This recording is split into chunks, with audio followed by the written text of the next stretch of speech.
যুক্তরাষ্ট্রের ৪৭তম প্রেসিডেন্ট হিসেবে শপথ নিয়েছেন ডোনাল্ড ট্রাম্প।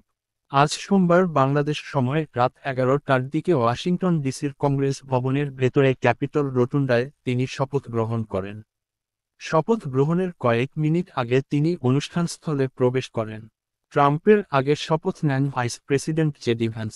ট্রাম্পের শপথ অনুষ্ঠানে বিদায়ী প্রেসিডেন্ট জো বাইডেন ও ফার্স্ট লেডি জিল বাইডেন উপস্থিত ছিলেন।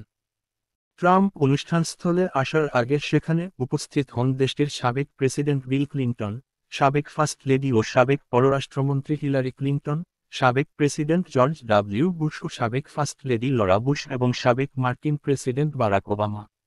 উপস্থিত ছিলেন ট্রাম্পের স্ত্রী মেলানিয়া ট্রাম্প, ছোট ছেলে Barron Trump, Tiffany Trump, Lara Trump, Eric Trump, Jared Kushner, Ivanka Trump এবং ডোনাল্ড ট্রাম্প জুনিয়র।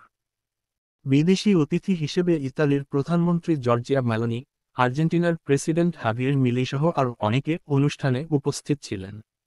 প্রযুক্তি খাতের উদ্যোক্তাদের মধ্যে স্পেসএক্স ও টেসলার সিইও ইলন মাস্ক, গুগলের সিইও সুন্দর পিচাই, মেটার সিইও মার্ক জুকারবার্গ, অ্যামাজনের প্রতিষ্ঠাতা জেফ বেজোস শপথ অনুষ্ঠানে উপস্থিত ছিলেন।